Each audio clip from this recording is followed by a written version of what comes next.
posted a video on my main channel. Okay, exclamation mark new vid if you haven't watched it. Skirk guide will come out in 2 days probably. It's in the works. It's being edited. There's just one part I didn't do yet, but it's a new it's a skirk video. It is what it is. Also the artifact farm video. You know, yeah. So been a while since we posted this. Obviously,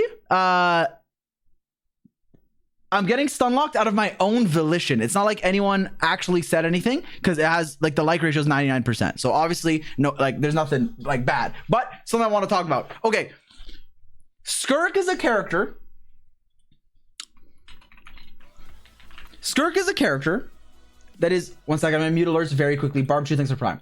Skirk is a character that is very difficult to accurately explain. Let me elaborate, okay? It's hard to convey Skirk, what she does, and how good she is. Why? Because there is a great discrepancy between her peak and what the fuck is this frame? Between her peak and her average. But even then, even though it's a big discrepancy, which people complain about, and I myself have complained about, even her low is still like good. So it's weird. It's weird because even if you have dog shit, she's still pretty good.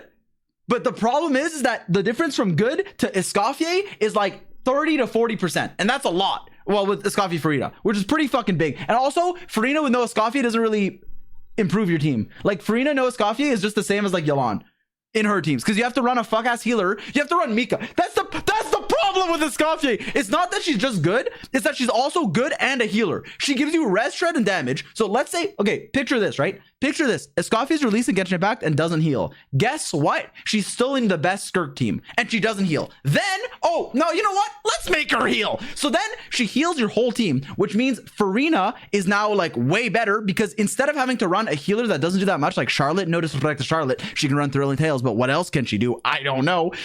Sorry. But instead of doing that, you can run an offensive slot. Yelan, Sitlali, Shenhe, Mona, Neuvillette maybe, like something, right? But that's because Escoffier also heals. So what does that mean? That means that your teams with Escoffier Farina make Skirk genuinely a top 3 DPS, in my opinion. Genuinely incredibly strong. But without Escoffier, you're not bad. You're still good. Which is the hard part. The hard part is you're still good. It's just the gap is unlike things we've seen in many releases. Like, it's not just, okay, every character has good team. Good team with Farina and then like free-to-play team and then like premium. She kind of goes from like incredible DPS to like pretty decent, like pre-Natland good, like pretty good. Like if she was released, okay, if she was released with her optimal team being her free-to-play team, and you ask me, should I get her? I'd be like, play her if you like her, right? Like fucking, she's decent, but you don't need her, okay? But now the problem is that in her best team, she's fucking incredible. And I'm not complaining, I love her. I'm not complaining, I love her.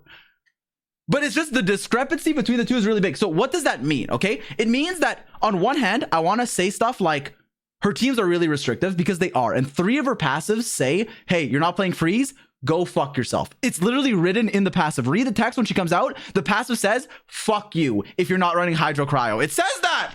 So that is something I like complain about because it's a bit annoying. I don't like that form of design. However, she's also, even if you, so, okay. And then in her Escoffier teams, she's fucking broken. Like top 3, top 5, like really good. But then if you don't have her, she drops by like 30 to 40%. 20 to 40%, which is big, but the damage you're doing is still good. So it's like, it's annoying, but I don't want to doom post because like, even if you like, it's annoying that it's restrictive, but even if you don't have the right team, she can still clear. And then if you have the right team, she's really good. And this is the fucked up part. I didn't even get to the fucked up part.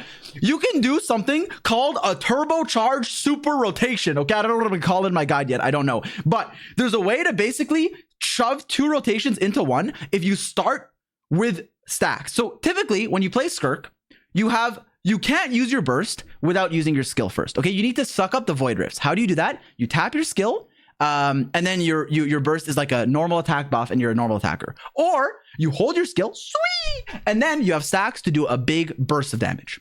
However, if you start with your stacks ready, which happens in the Abyss, and you can kind of, I'm pretty sure you can preload and save it for the next chamber, but I need to test in game when it's out, but I'm pretty sure you can do that. Then what you can do is a hyper rotation, and that rotation has DPS that's very high. We'll get into how high, okay? And what that means is that at high investment, if you can clear in one rotation and do something like that, and she can be like incredibly strong.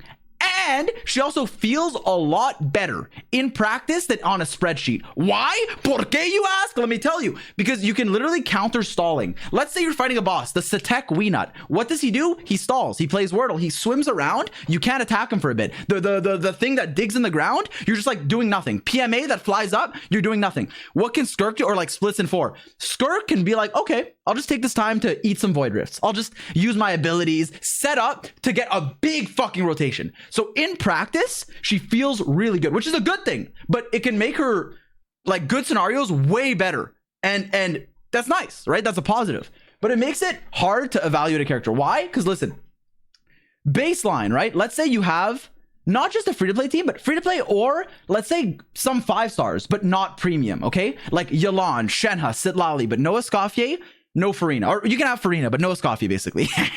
What does that mean? It means your DPS will be around, and I know Zaj did some math. I know other people did some math. I'm not gonna go into a math war, but I'm gonna use easy to follow numbers from my goat, the Genshin scientist. So shout out to him. Okay, shout out to Zajeff too, because I talked to him about it. 77, that is. But like with a non-Escoffier team, let's say you can do 80k DPS, 85. But this one, Sitlali, I think Sitlali, Thread on Tails, and Scroll is kind of fake. It's really hard. I guess with Yelan, you have more Hydro app than Farina, but it's still really hard to get. But regardless, let's say 80, 85. That's not bad, okay? For reference, like a pre-Mualani damage standard, that's good. Like pre-Mawika, that's pretty good, right? Like if we go to like random simulations, right? Like that's like Chasko's signature here, but this isn't her best team. Obviously, there are new releases since then. You can play Chevy, you can play Mawika, you can play Sitlali. Like there's other stuff. These are just numbers. Don't use numbers and be like, oh, this is everything. I'm just saying, even in these teams, the damage is still fine. Like it's still good.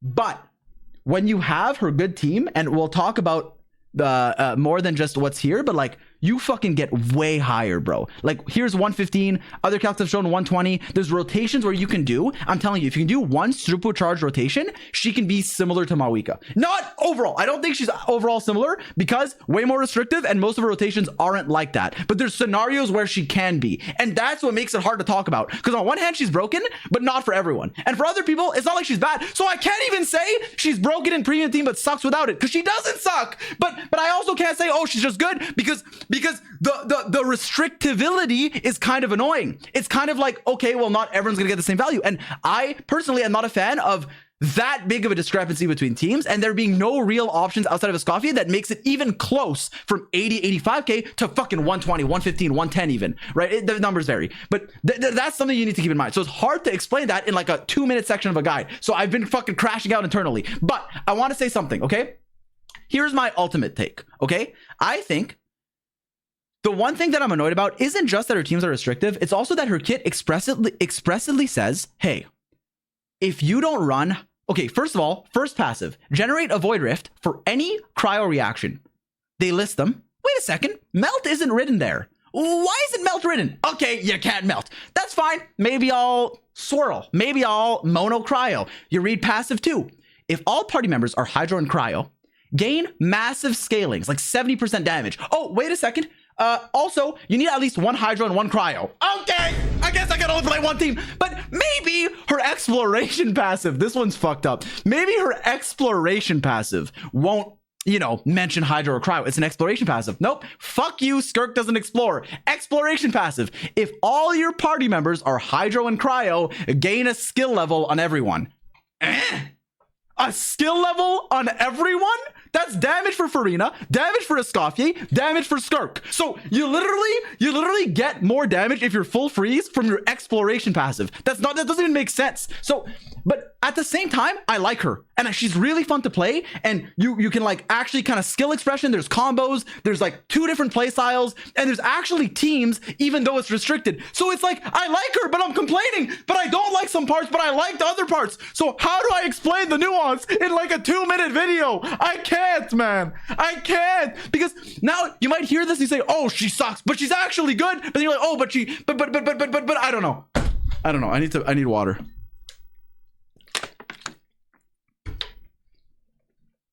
So I like her. Like, all this to say, I'm really looking forward to her. But also, it's one of the biggest differences from no premium to premium.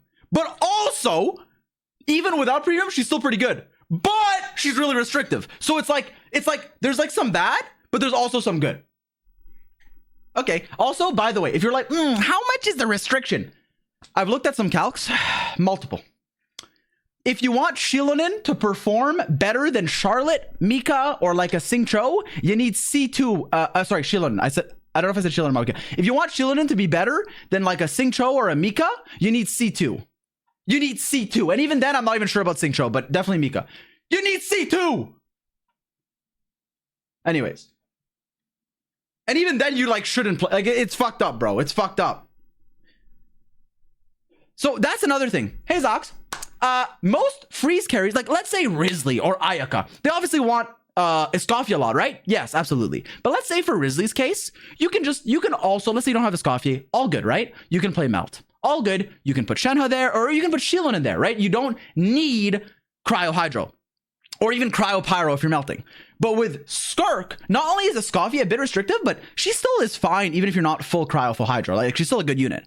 Skirk is like broken at her peak, like really good. But Skirk also says, hey, by the way, just a little PSA, a little PS in the email at the bottom. By the way, if you don't run only Hydro and Cryo, my scaling will go from like 100 to like, or from 170%. I'll basically lose 70% of my damage is what I'm trying to say. Or maybe like 60%. I lose a lot. Basically, run Hydro Cryo or go fuck yourself. Sorry, I have 3 passes that say you need Hydro Cryo. Sorry, buddy. Anyways. So it's just, you can't, I don't know if it's actually 60%, but you can't actually run like, your teams are just Hydro Cryo. And you know what's the worst part? And this is no one's fault but me. The worst part is, you think, okay, listen, okay, if you can only run Hydro and Cryo characters with Skirk, then surely the team section of the video will be short, right? No, bro, I talked for 20 minutes about just teams. How? I was talking about like Layla, bro. It doesn't even make sense. So I don't know. It's fucked. It's fucked.